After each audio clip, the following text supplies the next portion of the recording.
Hi della Pioggian, devi dare fast gli ben vezradan per le nuovo video.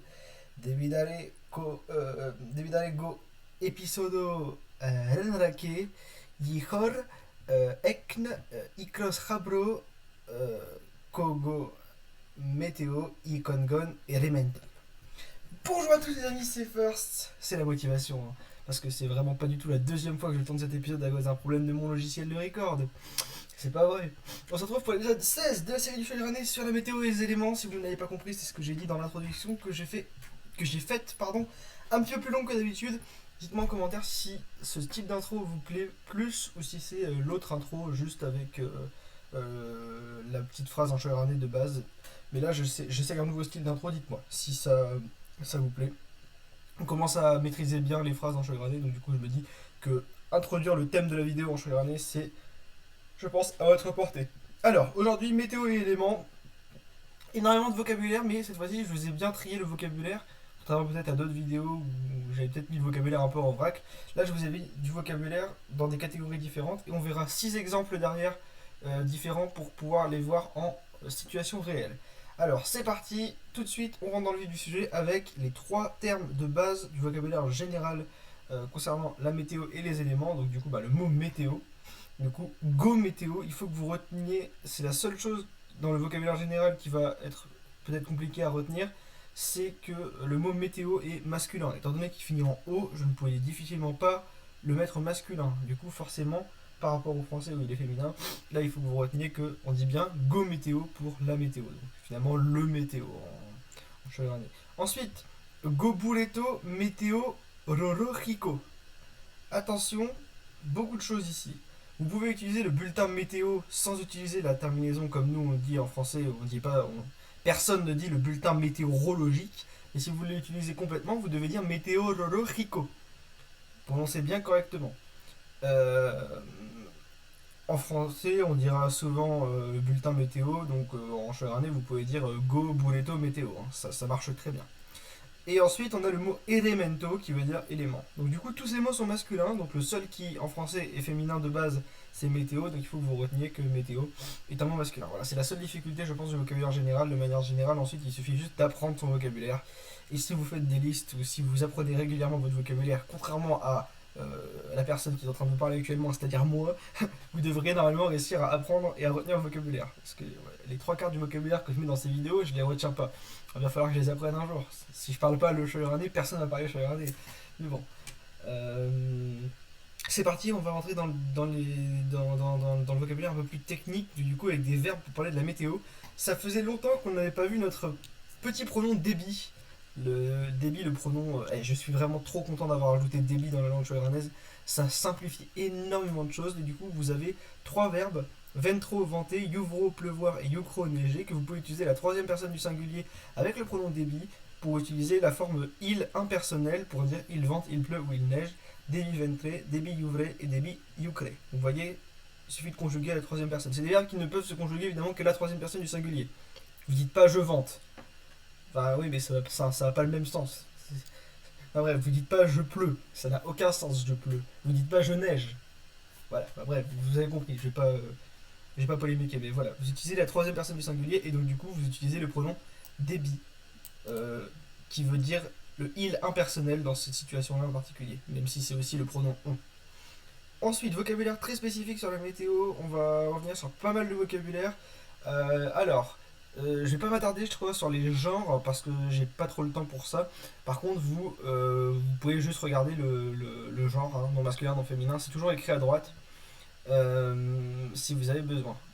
Alors, du coup, on a sol qui veut dire soleil, vento qui veut dire le vent, lluvia la pluie et yukia la neige. Ça va de pair avec les verbes ventro, yuvro et yukro qui veulent dire venter, pleuvoir et neiger. Orago l'orage, tonero le tonnerre, et claro l'éclair. Ensuite, attention, plus complexe ici, surtout au niveau de la prononciation. J'attire votre attention sur la prononciation de cajoro et frijoro. Évidemment, vous adaptez féminin, masculin, pluriel, singulier, bref. Voilà. Ce sont bien évidemment déjà les adjectifs. Faites attention à ne pas confondre avec les substantifs qui sont juste en dessous. Ce sont les adjectifs. Donc c'est pour dire qualifier un nom. En revanche, en dessous, les substantifs, ce sont les noms eux-mêmes, la chaleur et la fraîcheur, qui sont du coup, comme je dis, comme en français, féminins. Donc du coup, je suis fatigué. Kahoroya et Frihoroya, qui veulent dire la chaleur et la fraîcheur. Ensuite, on a Seko qui veut dire sec, vous adaptez le genre et le nombre. Sekroya pour la sécheresse, logique, sur le même fonctionnement que Kahoroya et Frihoroya. Et Moyado qui veut dire mouillé, donc il n'y a pas de substantif pour mouiller, hein, je crois pas. Hein. Si vous en trouvez un, dites-le moi, mais je ne crois pas qu'il existe de substantif pour dire mouillé. Le mouillage, ça n'a aucun sens. Ouais, voilà. Bref, voilà, je vous le dis, c'est pour ça que j'ai pas mis de substantif pour mouiller, mais voilà. Mais voilà, j'étais obligé de mettre le contraire de sec, et du coup, vu que j'avais mis un substantif, voilà, je préfère le justifier pour pas que vous vous disiez, mais il est où le substantif de mouillé? J'en ai pas trouvé. Si vous en avez un, dites-le moi, je le traduirai. Ensuite, on a le vocabulaire spécifique concernant la température. Et vous allez apprendre les mots plus et moins. On les avait même pas appris dans la vidéo des nombres. Comme ça, vous allez pouvoir utiliser les températures négatives. Du coup, on a plus pour plus et minus pour moins. Derrière, on a des termes techniques degrés pour degré, Celsius et Fahrenheit pour Celsius et Fahrenheit. Attention, Celsius et Fahrenheit s'accordent. Donc si vous avez 1 degré, il sera Celsius, mais si vous en avez plusieurs, ils seront Celsius. Pareil pour Fahrenheit et Fahrenheiton. Bon, en français, on met un S à Fahrenheit, je crois, mais en tout cas à Celsius, c'est un peu compliqué de rajouter un S. Hein. Il est déjà au singulier, donc c'est un peu compliqué de créer un pluriel. Vous voyez ce que je veux dire. Du coup, ici, bien évidemment, faites attention à ne pas oublier votre accord. Toujours accordé en genre et en nombre. Enfin, ouais, surtout en nombre ici, parce que ça reste le même genre. Bref, vous avez l'idée. Ensuite, les points cardinaux, et là, je vais attirer votre attention sur une des choses les plus importantes. Dans ce cas précis, en français, on n'utilisera pas de majuscule pour parler des points cardinaux, car ce sont les points cardinaux utilisés comme substantifs. C'est pas forcément le cas dans des situations concrètes ou pour parler de région ou donc quand on les utilise en tant qu'adjectif. Bref, en Chaleur-année, vous mettez jamais de majuscule, comme ça c'est clair et net. On s'embête pas ici, encore une fois, une invention bien débile du français de mettre une majuscule de temps en temps à l'autre. Moi je vais être honnête avec vous, je sais jamais quand est-ce qu'il faut que je mette une majuscule ou pas à des points cardinaux en français. En Chaleur-année, vous la mettez tout simplement jamais. Voilà, comme ça vous ne faites pas chier. Le nord, norto, le sud, surto, l'ouest, westo et l'est, esto. Donc du coup ils sont tous masculins évidemment, ils finissent en O, ils finissent même tous en to, c'est volontaire. Et pareil en dessous, tous les mots finissent aussi en to. Et du coup en haut, en bas, à gauche, à droite, ce sont aussi tous des noms masculins, alors que droite et gauche en français c'est des noms féminins. Mais du coup on a Anjarto, An Basto, An Hidarito et Hidarito pardon et Migito pour en haut, en bas, à gauche et à droite. Voilà. Et vous retenez, c'est les mêmes prépositions qu'en français, parce que grammaticalement, on colle toujours au français, je rappelle. Ensuite, on a les éléments. Du coup, là, la seule chose à retenir très importante avec les éléments, c'est qu'ils sont tous féminins. Attention, parce que nous, en français, il y en a qui sont masculins, il y en a qui sont féminins, enfin bref. Retenez bien, Faya, le feu, Aqua, l'eau, Terra, j'attire votre attention sur le fait qu'il y a 2 R à Terra ici pour la terre. Terra avec un seul R, ça veut dire la table, faites attention. Et du coup, on note la différence entre Terra, la table, et Terra, la terre. Faites bien la différence ici, coupez entre les deux syllabes lorsque vous prononcez. Et Ara, l'air. Ensuite, les reliefs géographiques. Vous voyez, il y a pas mal de vocabulaire, mais je les ai plutôt bien séparés. Du coup, on a plana pour la plaine, collina pour la colline, montagna pour la montagne, plateau pour le plateau, et océano pour l'océan. Ici, vous avez évidemment les mots de vocabulaire qui sont dans le même genre, je crois, qu'en français, donc du coup, ça reste assez simple à retenir. Et maintenant que j'ai fait tout ce blabla de vocabulaire, si vous avez besoin d'aller à un point ou à un autre de la vidéo, comme ça vous savez où revenir sur le vocabulaire, on va rentrer dans les exemples. Ils sont au nombre de 6 dans cette vidéo. On va commencer par un exemple très très simple pour se mettre en jambe vite fait. Alors, Gafaya, ga aqua, ga terra, yiga ara, davengon chok, et rementon. Alors, le feu, l'eau, la terre et l'air sont les 4 éléments. Pas de complications grammaticales, hein, juste qu'il faut que vous appreniez tout le vocabulaire. Donc tous les mots qui sont en rouge dans les exemples que vous allez voir, c'est des mots de vocabulaire qu'on a vus dans cette vidéo. Donc voilà, il suffit d'apprendre son vocabulaire et vous pourrez faire ce type de phrase assez facilement. C'est vraiment une phrase très basique. Hein. Ici, il n'y a pas de complexité grammaticale. En revanche, d'autres phrases après vont avoir une sacrée complexité grammaticale. Et on commence avec celle-ci qui est déjà un peu plus relevée grammaticalement parlant.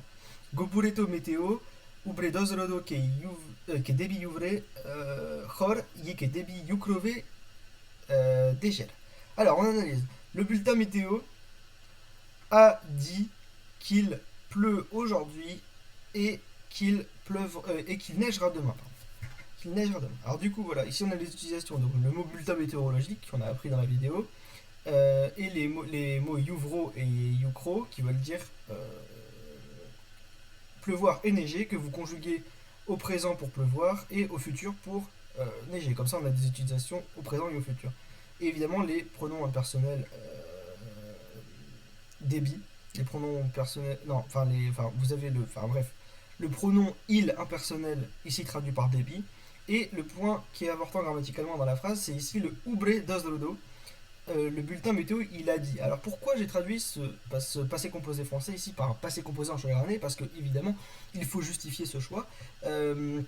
Parce que c'est pas forcément le cas. De manière générale, on pourrait traduire aussi ici par un passé simple, alors que ici, clairement, le passé simple n'est pas recevable. Clairement, quasiment pas recevable. Il faudra vraiment avoir des gros arguments pour justifier un passé simple ici, parce que justement, le fait que la météo a dit qu'il pleuvait aujourd'hui et qu'il neigera demain, ça a une incidence sur le présent et même sur le futur. Donc clairement, pour dire que c'est un passé révolu qui n'a aucune incidence sur le présent, il faut y aller, parce que clairement, ça a une incidence sur le présent ici. Donc du coup, la seule traduction recevable ici de ubre dos rodo, c'est un passé composé. Enfin, la seule traduction recevable de Adi, c'est un passé composé, donc ubre dos rodo, ici en choix-gradé. Voilà, c'était pour justifier cette utilisation. Évidemment, vous ne traduisez pas bêtement un passé composé en passé composé, vous vous posez la question s'il a la valeur d'un passé révolu ou non, et s'il est proche ou lointain. Et là, clairement, on est sur un passé proche qui a une influence sur le présent.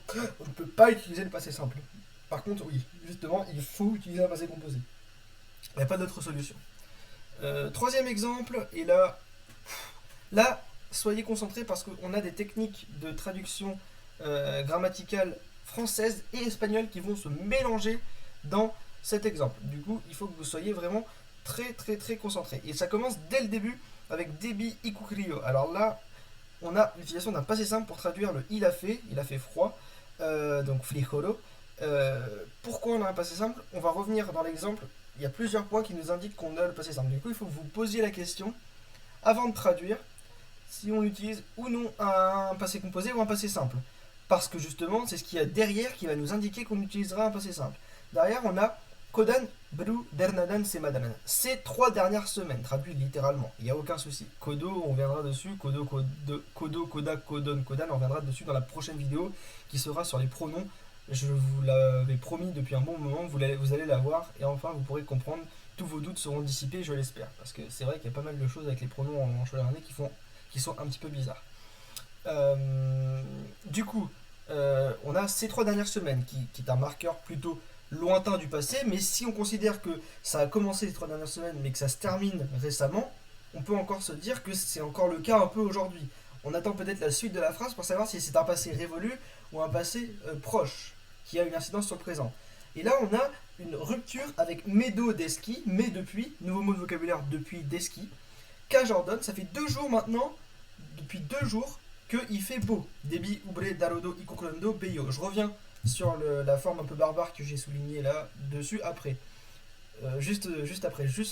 Je confirme ici l'utilisation d'un passé simple en début de phrase, parce que là, clairement, il a plu ces 3 dernières semaines, mais ces 2 derniers jours, il a fait beau. Donc on est clairement sur un passé révolu. C'était les 3 dernières semaines, mais ça fait 2 jours que c'est plus le cas.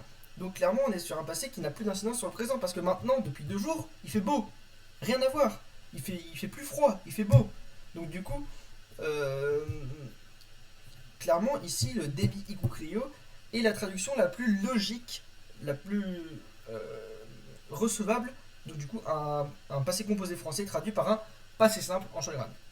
On revient à cette forme barbare que j'ai soulignée, debi ubre darodo ikuclondo. Et là, il va falloir que vous soyez concentrés, parce que c'est une tournure qu'en français, on n'a pas. On n'utilise pas ça. C'est très très très très très lourd.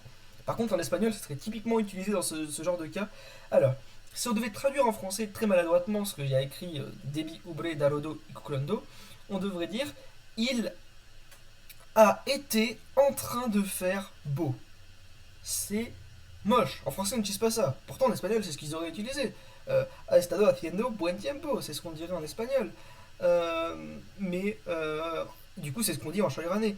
Pourquoi je me permets de prendre la tournure espagnole et non la tournure française pour traduire, alors que grammaticalement, en théorie, la tournure française devrait prendre le dessus? C'est que ici en Cholérané, on a un présent progressif. Et comme l'action dure depuis 2 jours, il fait beau depuis 2 jours, c'est pas un truc ponctuel, c'est quelque chose qui dure, et il fait encore beau aujourd'hui, a priori, dans l'idée, euh, puisque ça fait 2 jours qu'il fait beau, théoriquement, il n'y a rien qui nous laisse sous-entendre qu'aujourd'hui c'est reparti, il repleut.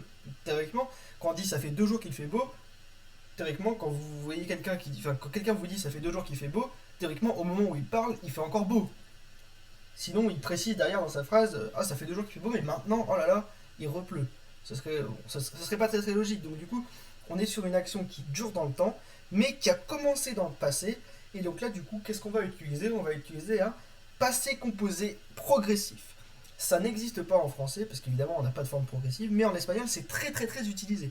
Le passé composé progressif. Donc du coup, ici, on a ubre darodo, du coup, la forme ubre darodo, ikuclono. Donc le darodo, qui est le verbe être qui est utilisé pour la forme progressive de ikuclondo, ici, il est passé au participe passé.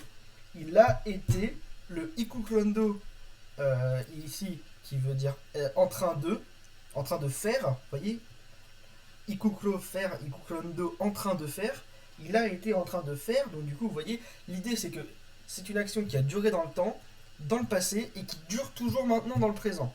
Et derrière, la traduction donc, du beau temps, là vous faites un peu ce que vous voulez, soit vous dites kogo beyo tempo, soit vous dites juste beyo. En espagnol, on dira plutôt euh, il a fait buen tiempo, mais en français, nous on dit il fait beau. On dit rarement il a fait du beau temps. Bon, là, du coup, vous utilisez la traduction que vous souhaitez, peu importe. Mais si vous utilisez ce qu'il y a dans les parenthèses, vous utilisez les 2 parenthèses. Donc, soit vous dites kogo beyo tempo, soit vous dites juste beyo. C'est comme vous voulez. Si vous voulez préciser que c'est du temps que vous parlez, bon, en général, quand on dit il fait beau, on parle du temps à l'extérieur. Mais bon, je sais pas quel est votre level d'imagination, mais vous pourriez trouver quelque chose d'autre, enfin, en l'antécédent à il fait beau. Donc, du coup, voilà, si vous voulez préciser le temps, vous avez l'opportunité de le faire avec kogo, beyo, tempo. Par contre, vous mettez les 2 parenthèses. Soit les deux, soit aucune. Mais vous mettez pas juste une parenthèse, ça n'a aucun sens. Du coup, voilà. Du coup, cette phrase est un peu complexe. Il a fait froid ces 3 dernières semaines, mais depuis 2 jours, il fait du beau temps ou il fait beau. Voilà, mais du coup, voilà, soyez très très concentrés lorsque vous traduisez. C'est pas juste du mot à mot, hein, il faut faire attention. Des fois, il y a des tournures un peu complexes.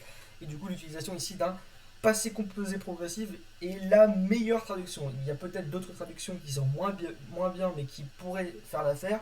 Mais ici, je me suis posé la question, je me suis dit clairement, là, le passé composé progressif, ça m'a l'air d'être la meilleure traduction possible. Et je vous propose toujours, j'essaye bien évidemment, toujours de vous proposer les meilleures traductions possibles. On n'est pas sur la chaîne de First Smartest pour faire la sieste. Voilà. On passe à la suite, 4e exemple. Là, ça va peut-être vous allez vous dire, oh là là, trop simple. Là, après cet exemple, on s'attendait à quelque chose de plus lourd. Mais bon, on va revenir tranquillement sur un petit exemple avec assez peu de vocabulaire et aucune tournure grammaticale compliquée. Parce que bon, peut-être ça fait du bien de revenir sur des exemples un peu plus simples. Debi annunciario minus bru degron Celsius si vous voulez, pour le Chocjordo Marada. Alors du coup, on a annoncé moins 3 degrés pour jeudi matin.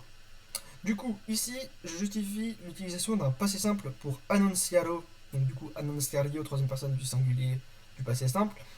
Je précise que du coup annunciaro, qui veut dire annoncer, est un nouveau mot de vocabulaire. Euh, j'ai décidé d'utiliser un passé simple. Ici, j'aurais très bien pu utiliser un passé composé. On n'a aucune information quand est-ce que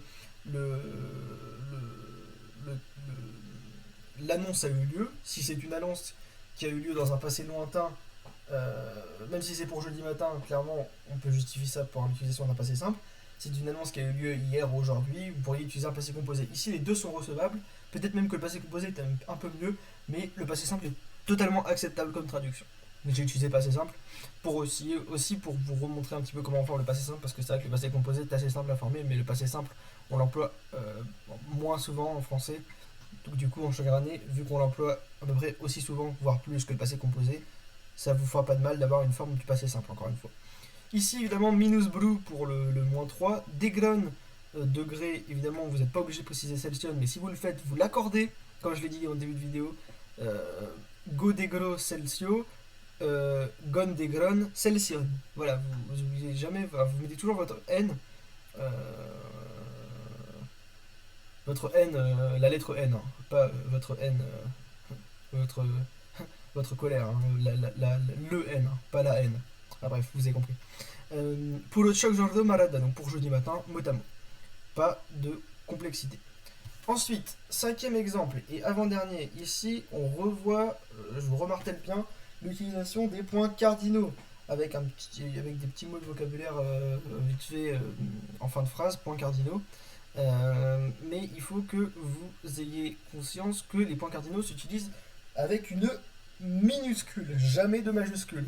En chagriné en tout cas. En français, je dis pas. Hein. J'ai- en français, j'ai arrêté d'essayer de comprendre quand est-ce qu'il y avait une majuscule et quand est-ce qu'il n'y en avait pas. Parce qu'à chaque fois que j'écrivais dans mes DS au collège des points cardinaux, dès que j'utilisais une majuscule, il fallait pas que j'en utilise, et quand j'en utilisais pas, il fallait à tout prix l'utiliser. Donc clairement, je parlais toujours des points là-dessus alors que ça n'avait rien à voir. Ouais, ouais, voilà, je raconte ma vie. Du coup, le nord, le sud, l'est et l'ouest sont les quatre points cardinaux. C'est vrai, c'est vrai. Mais du coup, si on traduit ça en chagriné, ça donne quoi? Go norto, go surto, go esto, y go westo, daben gon choc punton cardinon.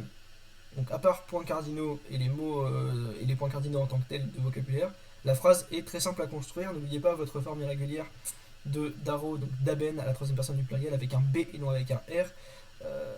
Et c'est tout. Du coup, voilà, rien de plus sur cet exemple. Et on va passer au dernier avec un petit exemple tranquille où je vous ai rajouté pas mal de mots de vocabulaire juste ici pour que vous puissiez comprendre. Gan pranan dze situren an basto, aroske gan montañan an harto. Pour rapporto et go niveau kogo océano. Les plaines se situent en bas alors que les montagnes se trouvent en haut par rapport au niveau de l'océan. De nouveaux mots de vocabulaire évidemment. Dzesituro se situer. Euh, euh, alors que. Oui, on est d'accord que. Et Dze Encontro, il manque, il manque des mots là. Attendez. Bon, bon. C'est la deuxième fois que je tourne cette vidéo, mais j'arrive toujours à trouver des fautes, c'est ça qu'il faut quand même. Bon, bref. C'est pas c'était sous-entendu, mais évidemment, comme je voulais l'utiliser dans la phrase, ça n'a aucun sens si je le sous-entendais. Bon, du coup, et les montagnes se trouvent en haut, ze encontren an harto, pour rapporto par rapport, et go niveau, le mot vocabulaire niveau par rapport au. Enfin, il y a aussi le mot vocabulaire rapporto, mais bon, vous comprenez ici que c'est quasiment du mot à mot. Kogo, océano, au niveau de l'océan, voilà. Vraiment pas compliqué. Juste beaucoup, beaucoup, beaucoup de vocabulaire dans cette phrase. Mais les tournures de phrases sont quand même assez simples. Vous avez également aloske pour alors que. Et puis évidemment, tout le reste, c'est du vocabulaire. Donc vous l'apprenez et vous l'utilisez. Et je rappelle également les prépositions comme en français, anbasto et anharto. Et si vous deviez utiliser les directions à droite à gauche, c'est e hidarito et e migito. C'est comme en français, vous utilisez le A pour gauche et droite et le AN pour haut et bas. Voilà, j'espère que cette vidéo aura été claire. Les exemples sont un peu complexes, mais il y en a certains qui sont plus simples que d'autres. Comme ça compense un petit peu avec le gros exemple que vous avez eu sur le passé composé progressif qui était vraiment un peu compliqué. Mais si vous avez des questions, n'hésitez pas d'ailleurs à m'en poser sur ce point. Je sais que c'est un peu compliqué et que quand on mélange grammaire, vocabulaire et conjugaison, ça peut vite faire un cocktail explosif. Moi personnellement, c'est quelque chose que j'adore, mais je sais que certains ont du mal avec toutes les notions en même temps. Mais on n'est pas là pour se moquer justement. Moi je vous dis, si vous avez des problèmes, demandez-moi. Vous avez rien à perdre, hein, je vais pas vous manger et je serai ravi d'ailleurs de vous aider. Du coup, outro. Si cette vidéo vous a plu, donc n'hésitez pas à laisser votre avis en pouce bleu ou en commentaire, à vous abonner à la chaîne si ce n'est pas déjà fait, et à partager avec vos amis. Nous, on se retrouve dans 2 jours pour l'épisode 17 de Chelerné. Ça sera sur les pronoms, les adjectifs et les déterminants complexes et particuliers. Ça fait un moment que vous attendez cette vidéo, et cette vidéo, je vous la prépare depuis très très très longtemps, et j'espère qu'elle vous plaira et que vous pourrez enfin comprendre plein de trucs concernant les traductions de Dieu de la D, de ce, cette, C, tous ces trucs-là. C'est un avant-goût de ce que vous aurez dans la vidéo. Il y a énormément de catégories, je vous dis pas tout ici. vous verrez dans 2 jours. Et si jamais vous suivez la série des reviews, demain, un épisode 14 sur la review, important à suivre, très très très intéressant, presque aussi intéressant que l'épisode 12 qui avait été vraiment très cool sur AK. Donc pareil, n'hésitez pas à faire un tour sur la série des reviews. Bon, moi sur ce, j'ai rien d'autre à vous rajouter.